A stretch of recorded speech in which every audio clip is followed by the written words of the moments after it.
Agresivní politika Německa vůči Československu byla od 30. let vedená snahou o eliminaci českého národa a jeho kultury.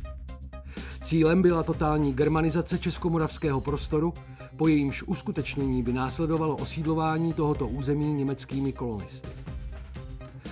Prvním krokem postupné germanizace byl zábor československého pohraničí v září 1938, následovaný okupací v březnu 1939 a vytvořením tzv. Protektorátu Čechy a Morava.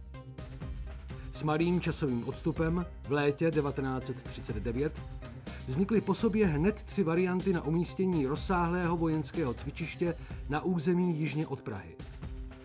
Z dokumentů nepřímo vyplývá, že dlouhou dobu se uvažovalo o zřízení hned 2 cvičišť vedle sebe. Jedno pro německý Wehrmacht od Sedlčan k Táboru a druhé pro Waffen SS od řeky Sázavy k Sedlčanům. Pokud by k tomu bývalo došlo, vzniklo by gigantické cvičiště o rozloze přes 107 000 hektarů, které nemělo v té době v Evropě obdoby. První návrh cvičiště označený TÜP Abschnitt 1 pochází z 27. 1939. Zaujímá území okresů Sedlčanského, Milevského, Táborského a Příbramského. Druhý návrh cvičiště označený TÜP Abschnitt 2 je datován 10. 8. 1939. Území zhruba kruhového tvaru ohraničeného sídly Botice, Jankov, Beliš, Bolin, Čáslavsko, Pacov, Kladruby, Chýnov, Sedlečko a Miličí. Třetí poslední návrh cvičiště byl dokončen 25. 9. 1939. Z označení návrhu Abschnitt SS Benešau je patrné, komu mělo cvičiště sloužit. Ve srovnání s oběma předchozími návrhy se jednalo o radikálně menší území v Benešovském a Sedlčanském okresu o rozloze 34 783 hektary s 20 818 obyvateli v 3 593 usedlostech. I tento návrh v náznaku uvádí vhodnost území pro vojenské účely. Výškový rozdíl území kolísá mezi 300 až 500 metry. Lesní porost je v krajině rozptýlen v menších a větších plochách. Území je vhodné pro své výškové rozdíly i pro své plochy a lesy na vojenské potřeby. Nejen pro výcvik pěchoty, ale také pro výcvikové úkoly motorizovaných jednotek jeví se území jako příkladné. Vlastní budování cvičiště fakticky začalo již 9. 3. 1942 vystěhováním plicního sanatoria v Prosečnici, jehož 300 pacientů Němci prostě propustili a veškeré vybavení nechali odvést do lázní Velichovky. Vyklizování prostoru v období 1942 až 1944 probíhalo v celkem 5 časových etapách.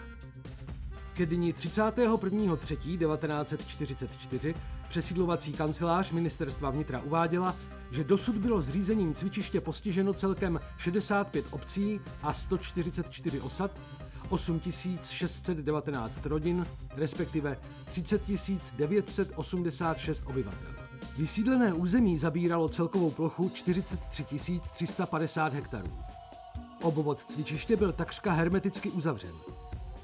Jednak návěstími se zákazem vstupu, jednak stálými pěšími a jízdními hlídkami německého četnictva, které hlídkovaly na přístupových komunikacích a místech, například na mostě u Štěchovic, na lávce v Pikovicích, u přívozu v Živohošti, na mostě v Kamenném Přívoze, na silnicích v Křešicích a jinde.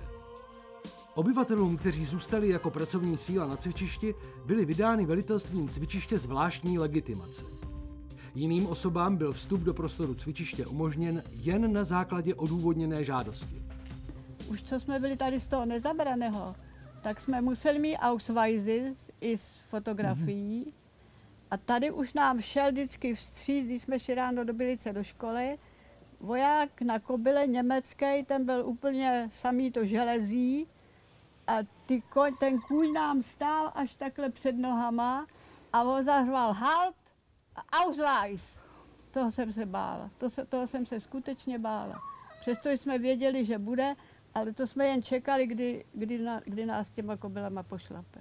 Dne 14.3.1942 nechal okresní hejtman v Benešově, Rada politické správy Procházka, zveřejnit vyhlášku, která v důsledku zřízení vojenského cvičiště nařizovala první etapu vystěhování obcí Hradištko, Třepsín, Krňany, Hostěradice, Kamenný Přívoz, Lešany, Břežany, Teletín, Vysoký Újezd, Tuchyně, Rabině, Blaženice, Dalešice, Podělusy, Jabloná, a to do 15.9.1942.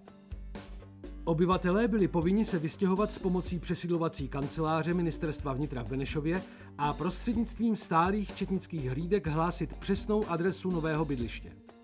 To vystěhování procházelo tak, že jsme se museli do toho 42. roku vystěhovat, jo, a měli jsme takové možnosti, že jsme si mohli s sebou všechno vzít. Rozumíte, mohli jsme si vzít dobytek, úrodu, že jo, prostě všechno, co v tom stavení existovalo, a muselo to být vyklizený do toho 2. září, jo, v roku 1942. No tak to dopadlo tak, že jsme to všechno odstěhovali. My jsme to měli určený stěhovali jsme se do obce Krámy, bylo to na druhé straně okres Příbram u Nového Knína, jo, takže tam jsme se stěhovali. No a tam jsme dostali současně taky s tím majitelem, jsme bydleli v jednom domě, měli jsme půlku toho domu, půlku té stodoly, protože jsme měli sebou ty zvířata, to všechno, a taky nám tam nechal pole, takže jsme tam normálně hospodařili, jo. No a můžu říct, že se k nám chovali velice vstřícně, jo. Byly žádný protivenství, vůbec ne. Vystěhování obcí ve druhé etapě bylo zahájeno zveřejněním vyhlášky přesídlovací kanceláře dne 26.9.1942, která nařizovala do 1.4.1943 vyklizení obcí Týnec, Pecerady, Nespeky, Bukovany, Poříčí nad Sázavou, Mrač, Netvořice, Chleby, Chářovice, Tuchyně, Bělice, Straný, Chrášťany, Krusičany, Václavice, Úročnice, Konopiště. V rámci druhé etapy byla obsazena také část města Benešov a město Sedlčany.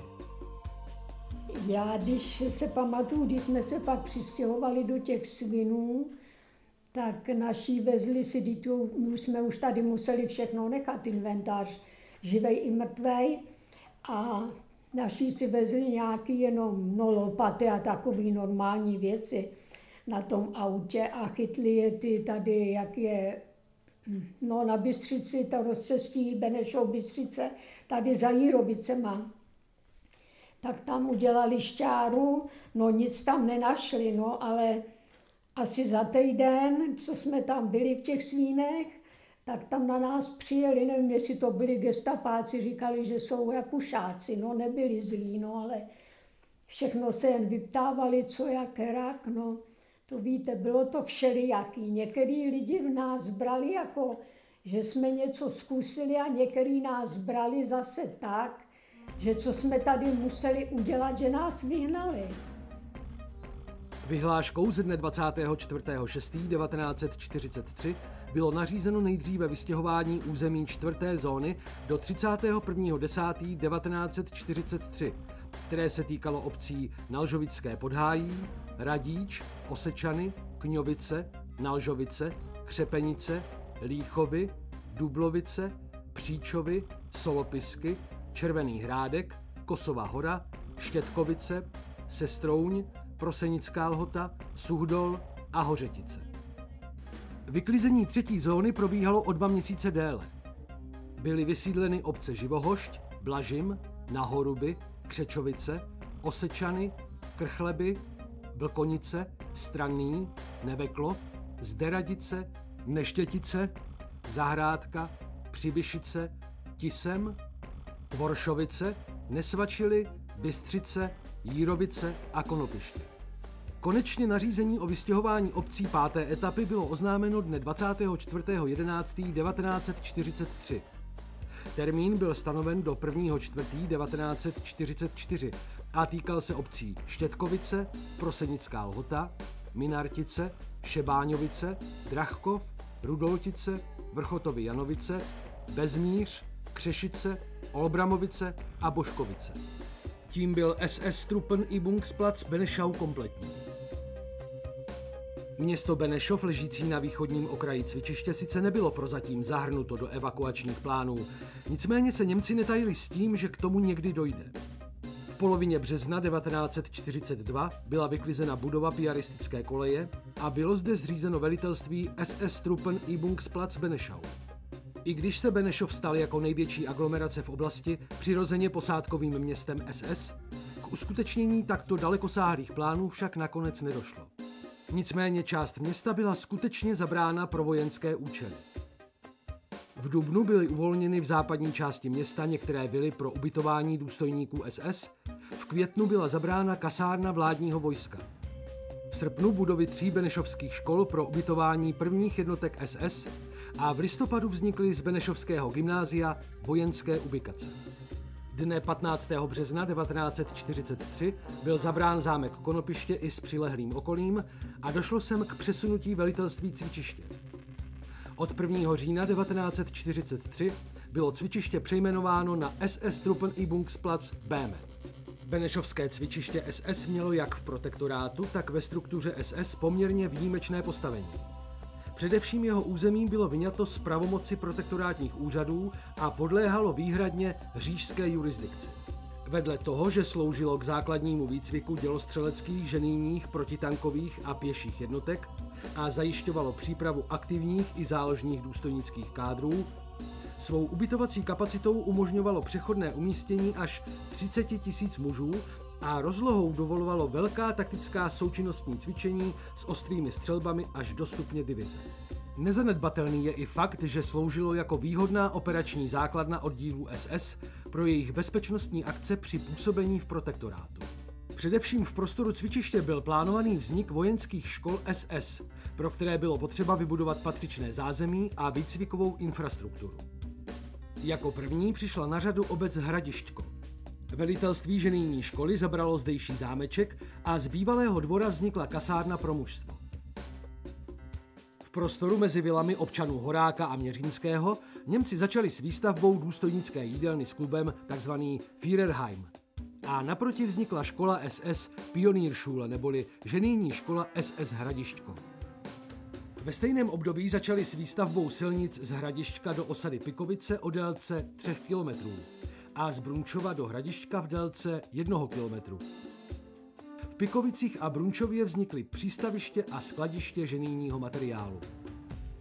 V Neveklově sloužil kostel sboru církve československé jako přednášková síň. V Netvořicích bylo v kostele skladiště potravin. Kostel ve Vysokém Újezdě byl využit jako vojenské kino. V Lešanech byly stodoly velkostatku adaptovány na ubikace pro vojáky. Později v letech 1943 a 1944 došlo k výstavbě ubytovacích dřevěných baráků pro školu pancéřových granátníků, jež sídlila ve vyklizeném prosečnickém sanatoriu. Ve Vrchotových Janovicích bylo v zámku zřízeno oblastní velitelství a byla postavena i tzv. Tankovna, rozsáhlé opravárenské haly obrněné techniky. Hlavním a dodnes hmatatelným důkazem německé stavební činnosti jsou 30 betonových bunkrů na plochách bývalých střelnic v severní části cvičiště. Velkoryse pojatá výstavba cvičiště si žádala značný počet pracovních sil i prostředků, kterých se ovšem v té době již Němcům vzhledem k vytíženému válečnému průmyslu mnoho nedostávalo. Sáhli proto brzo k osvědčenému řešení – nasazení nucených pracovních sil. Uvádí se, že první pracovně výchovný tábor vznikl již v září 1942 v Hradišťku a 17. listopadu 1943 byl přeměněn na koncentrační tábor jako pobočka hlavního tábora Flossenburg, který měl dále pobočky ve Vrchotových Janovicích, Benešově, Křepenicích, Lešanech, Olbramovicích a Vírovicích. V dubnu 1943 byl v Břežanech zřízen další pracovní tábor s pobočkami v Bukovanech, Krhanicích a Tvoršovicích. Na podzim 1943 byl v Bystřici u Benešova zřízen tábor pro židovské míšence s pobočkami v Živohošti a Vrchotových Janovicích.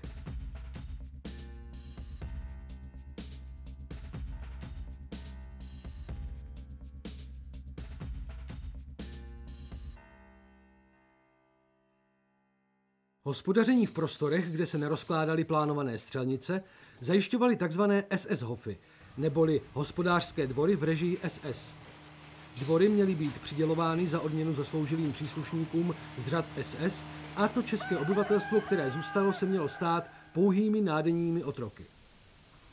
Záhy ovšem s vývojem válečné situace vzali původní záměry za své a Němci se pokusili na evakuovaném území udržet alespoň nějakou zemědělskou výrobu, i když víceméně neúspěšně.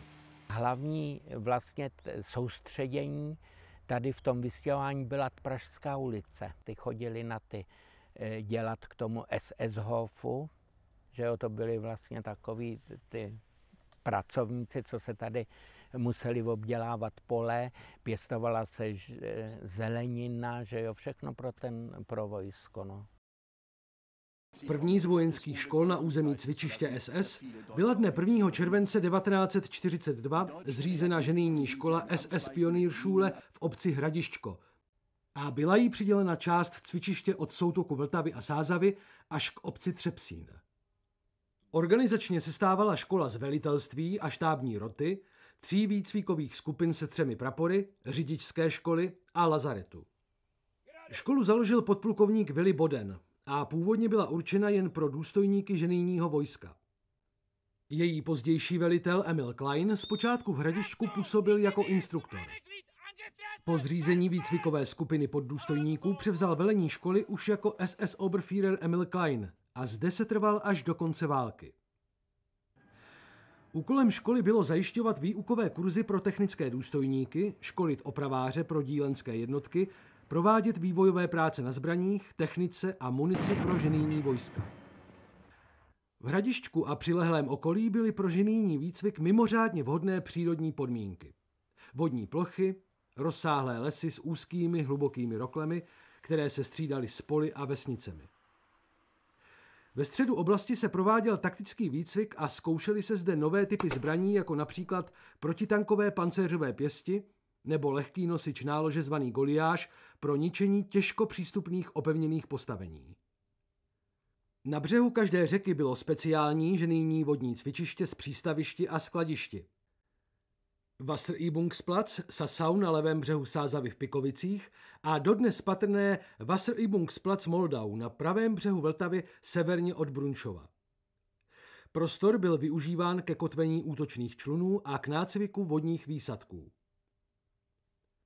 V lesích v blízkosti Kóty Medník byla postavena střelnice pro školní střelbu z ručních palných zbraní, Pistolenschießstand. Západně od Závisti mezi silnicí Závist-Hradišťko a břehem Vltavy byla další střelnice nazvaná Schießstände Závist a severně od Třepsína existovalo cvičiště Übungsplatz Trepsin und Závist.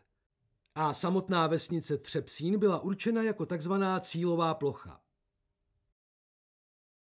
Jako druhá v pořadí byla rozkazem velitelství SS ze dne 29. července 1942 založena dělostřelecká škola SS Artillerieschule 2 se sídlem v Benešově. Dle prvotní organizace se skládala z velitelského a výcvikového štábu, cvičného tělesa a hospodářské skupiny A. Jako výcviková baterie byla poskytnuta dělostřelecká náhradní baterie z Mnichovského dělostřeleckého náhradního pluku SS. Nejznámější a největší školou co do počtu frekventantů byla škola pro takzvané pancéřové granátníky, SS Panzergrenadierschule Prosečnice. K založení školy došlo rozkazem SS FHA ke dni 1.1.1943. Hlavním sídlem školy se stalo evakuované sanatorium v Prosečnici, které před založením školy od poloviny roku 1942 obýval první prapor výcvikového pluku SS v Praze. Prvním velitelem školy byl jmenován SS Obersturmbannführer Schitzek. kterého od 1.5.1943 nahradil SS Sturmbannführer Hans Kempin. Jsou známy i dílčí poznatky o stylu výcviku v této školní skupině. Jeden z frekventantů tohoto kurzu vzpomínal na události z ledna 1945. Ze začátku musel každý účastník výcviku odložit svou hodnost. Každá skupina skládající se z 12 účastníků měla k dispozici jednu místnost na spaní se 6 dvoulůžky a jednu společenskou místnost. I když byl únor, nebyly místnosti vytápěny a my jsme kvůli chladu museli spát v uniformě s kabátem na sobě. Sice bez holínek, ale vždy s polní čepicí na hlavě. Po budíčku, který byl v 6 hodin, se smělo sníst a vypít jen něco malého a další jídlo bylo podáváno až v 5 hodin odpoledne. Denní výcvik v terénu zahrnoval 25 až 30 kilometrové pochody, orientační pochody s mapou i bez ní za použití kompasu, noční pochody s vysezením v neznámém terénu a návrat na ubikaci bez kompasu a hodinek. To vše na čas. Dále vyučování do 22 hodin, poté vypracování písemných úkolů. Vyučovala se vojenská věda, taktika, znalost zbraní, útok, obrana, boj zblízka, literatura, psychologie, astronomie, politika, řečnictví. Denně obdržel každý účastník fiktivní hodnost, která ho měla naučit velet tomu či onomu útvaru. Jeden den byl velitelem praporu, roty, čety, druhý den pouhým střelcem nebo spojkou. V pískovišti byl uměle vytvořený terén a podle našich písemných zpracování se sehrávala obrana a útok, které se pak druhý den prováděly naživo s ostrými náboji.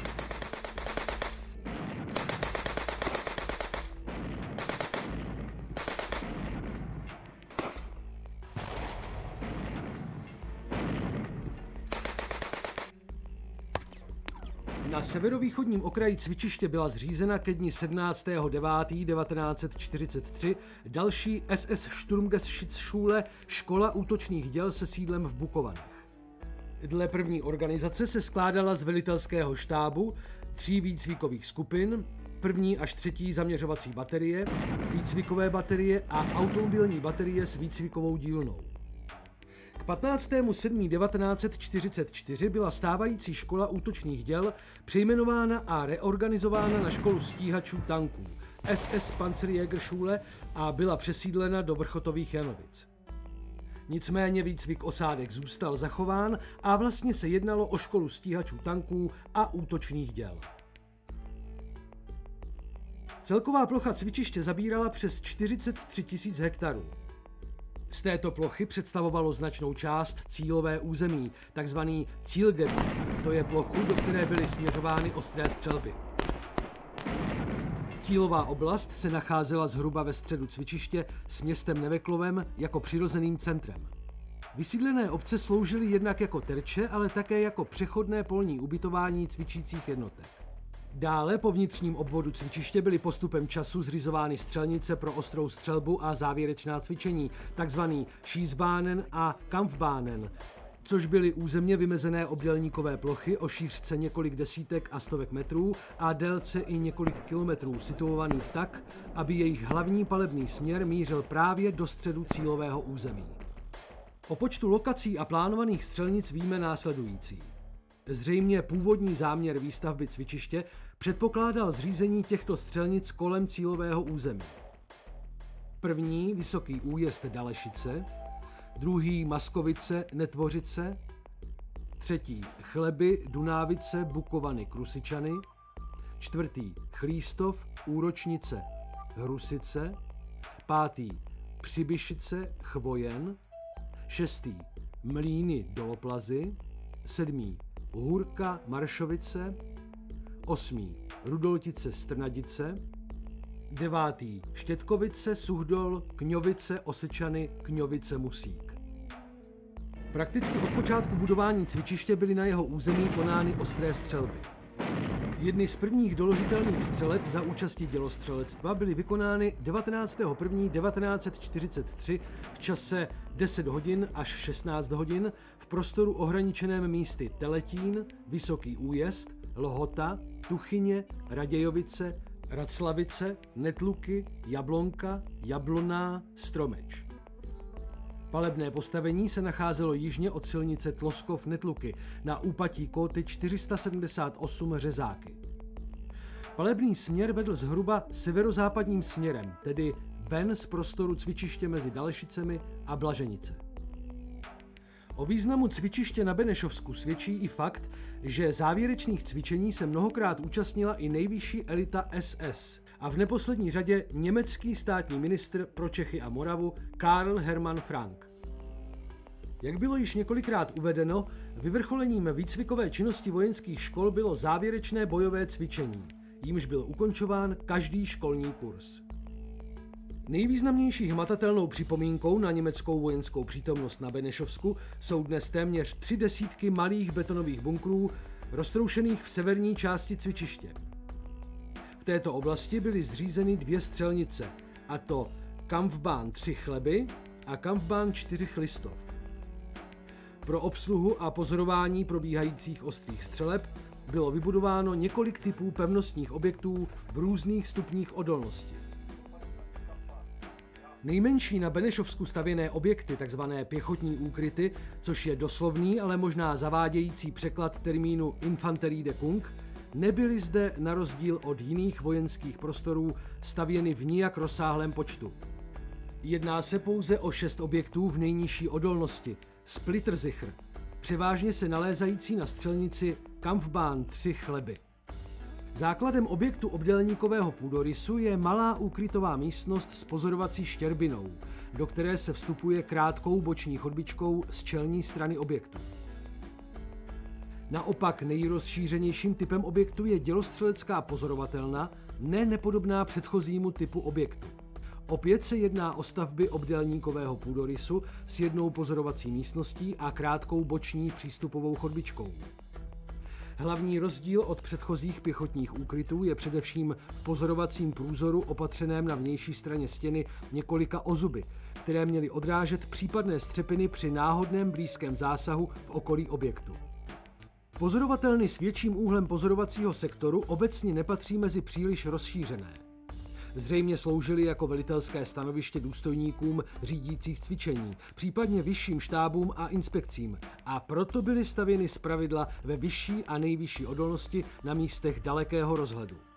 Z těchto objektů byla řízena závěrečná cvičení a koordinovány jednotlivé bojové skupiny. Velkou záhadou dodnes je, jakým způsobem vlastně tento unikátní výcvikový systém fungoval. Na vině je především fakt, že skoro nikde v protektorátu nebyly střelnice plně stavebně dokončeny a vybaveny a z toho nemnoha instalovaného vybavení se do dnešní doby nic nedochovalo. U pěchotních úkrytů a dělostřeleckých pozorovatelen lze kolem pozorovacího průzoru najít až 10 dvojic zabetonovaných trubek, což nasvědčuje tomu, že tyto objekty byly vybaveny jakýmisi ručními navijáky. Lze se jenom domnívat, že tyto navijáky sloužily k předpokládanému posunu nebo zvedání menších terčů snad pro signalizaci nebo střelbu z ručních zbraní. O něco více je známo o činnosti strojoven, i když jen na základě poznatků z Milovic a Vyškova. Podle všeho sloužily pro lanový posun terčů při elementárních střelbách z kulometů, případně z malorážových tankových a protitankových kanónů. Z Benešovska jsou známy také velké dřevěné prostorové makety tanků, které mohly být vlečeny například po kolejové dráze. Na tyto složité makety by stěží mohly být vedeny střelby, neboť jejich opakovaná výroba by vzhledem k jejich značné spotřebě byla nákladná. K výcviku bylo též používáno i 12 funkčních sovětských tanků T-34, které byly v roce 1943 ukořistěny u Charkova, dopraveny do Panzergrenadierschule a zde opraveny a poté využívány pro nácvik blízkého protitankového boje, to znamená skrytého přiblížení úderníků s atrapami příložných náloží. Na střelnici Kampfbahn 4 Chlistov byly obslužné objekty budovány nejdříve. Střelnice začínala západně od silnice Chlístov-Bukovany a táhla se jihozápadním směrem přes Úročnici a Hrusice na Chrášťany, kde vstupovala do cílového území. Je charakteristická výraznými výškovými poměry i rozličnými terénními prvky, takže umožňovala součinnostní taktická cvičení všech zbraní v reálném prostředí. Boj v zastavěné oblasti, překonávání vodních překážek, boj v otevřeném i zalesněném území. Prvním objektem střelnice je mohutná strojovna s dělostřeleckou 100gradovou pozorovatelnou. Jedná se o jediný v hrubé stavbě dokončený objekt tohoto typu na Benešovsku. Odolnost je grupe 1, což znamená sílu stropnice 90 cm, čelní stěny s průzory 80 cm a týlové stěny 100 cm. O mohutnosti betonových stěn se můžeme přesvědčit na stejném typu objektu na střelnici Chleby, který byl po válce odstřelen a zcela zničen. Lze zde studovat kvalitu betonu, hustotu armování a vnitřní ochranu stropu ocelovými i-profily a ocelovými plotnami. Objekt pozorovatelen půdorysných rozměrů 1735 x 730 cm je 2 cihlovými příčkami rozdělen na 3 místnosti. Do pozorovatelny se vstupuje lomenou chodbičkou z pravé boční strany a vchod je chráněn atypickým ochranným křídlem. Ve střední části se nacházela navijáková místnost. Zřejmě zde byly pouze 2 bloky navijáků po 4 navíjecích bubnech. Jejichž lana byla vyvedena volně skrz čelní stěnu štěrbinovými prostupy bez použití trubkových vývodů. V poslední místnosti byl umístěn pohon a převodovky pro navijáky. Veškeré zařízení by se do objektu dopravovalo rozměrným vchodem v jeho levé straně. Strojovna zřejmě nebyla nikdy hlavním zařízením vybavena. Nejsou patrny žádné zbytky po základových betonových blocích motoru a převodů, stejně tak chybí zemní zához, jehož použití prozrazuje lichoběžníková stropní obruba při čelní stěně. Naopak v pozorovací místnosti byly pravděpodobně osazeny ruční navijáky, což prozrazují pozůstatky stěnových konzol. Z celé řady zde zbudovaných pozorovatelen je vhodné upozornit na následující objekty. Objekt číslo 9 na hrázi bezejmenného rybníčka jižně od úročnice je nejzachovalejší a nejméně poškozenou pozorovatelnou v odolnosti grupe 1 se vzorně vyvedeným zemním záhozem a zachovalým asfaltovým izolačním nátěrem. Obdobně objekt číslo 15 u rybníka Hamry představuje taktéž relativně zachovalý exemplář, ovšem v odolnosti grupe 2, navíc s dochovanými kovovými zárubněmi vchodových dveří. Objekt číslo 17 v lesíku severně od Václavic je zjevně nejméně dokončený a poněkud atypický. Upoutá především absence stropní obruby pro zemní zához, pozorovací průzor bez ozzubů a nedokončený asfaltový nátěr. V blízkosti tohoto objektu jsou ještě dodnes patrné pěchotní okopy a kulometná postavení.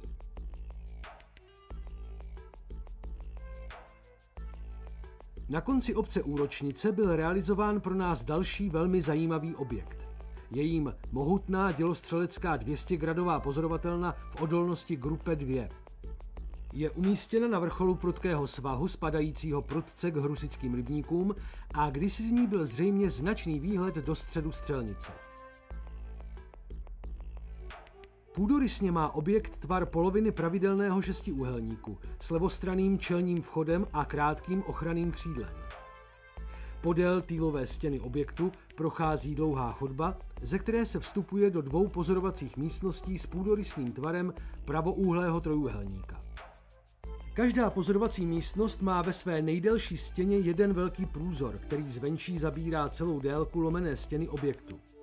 Síla této stěny je 145 cm, síla stropu zhruba 130 cm. Pozorovatelně chybí zemní zához a tak vyniknou její impozantní rozměry. V dubnu 1945 bylo i nejvyššímu okupačnímu vedení v protektorátu jasné, že válka je prohraná. Nicméně cvičiště SS mělo být poslední baštou odporu i útočištěm. V posledních měsících války bylo do prostoru cvičiště a jeho těsného okolí převeleno velké množství jednotek SS. V období březen-květen počet vojáků v prostoru cvičiště stoupne na 30 000.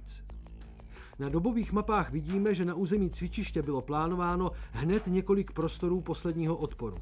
Jejichž propojením se mělo celé cvičiště stát nedobytnou pevností.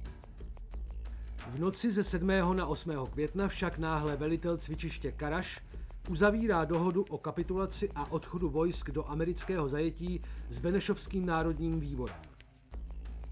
Vojska SS tak opustila cvičiště v čele s velitelem a jeho zástupcem Hauprichem. Podle dosud publikovaných informací měl kolonu vojsk SS dohnat v noci z 8. na 9. května automobil Národního výboru Benešov, aby podle dohody předal německé vojáky do rukou amerických vojsk.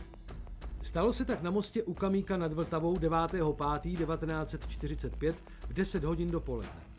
Karaš a jeho zástupce byli zajati poručíkem Abramsem ze 4. tankové brigády americké armády.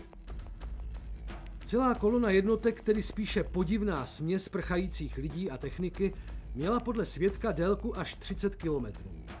Breburda a pár chlapů tady pod hradem, pod kulatou věží, jo, jim na tu cestu nastříleli do takovýhle borovice a smrky a zarazili jim to, že nemohli odjíždět. Víte, co udělali? Nastavili na té cestě tadyhle děla a stříleli na Kostelec. Náhodou všechno padalo na pole. Stříleli moc, že nás nerozstříleli. Jinak bychom tady už dávno nebyli.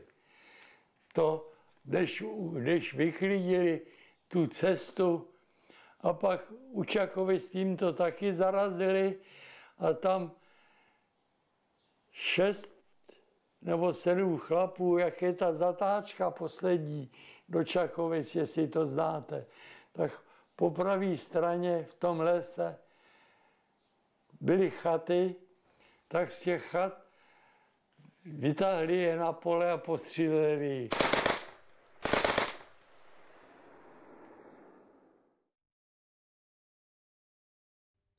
Asi 13. května přední část kolony přece jen dosáhla svého cíle a byla zajata Američany. Zbytku kolony se vedlo hůře. Po rozšíření zprávy, že se rychle blíží Rudá armáda a že je Američané nepřijmou, vypukla mezi prchajícími panika. Zpráva se ukázala být pravdivou a celý zbytek kolony byl obklíčen a posléze zajat sovětskou armádou. Válečná kapitola SS Truppenübungsplatzů Böhmen se tedy po několika málo letech uzavřela. Období poválečné stabilizace poměrů trvalo podstatně déle.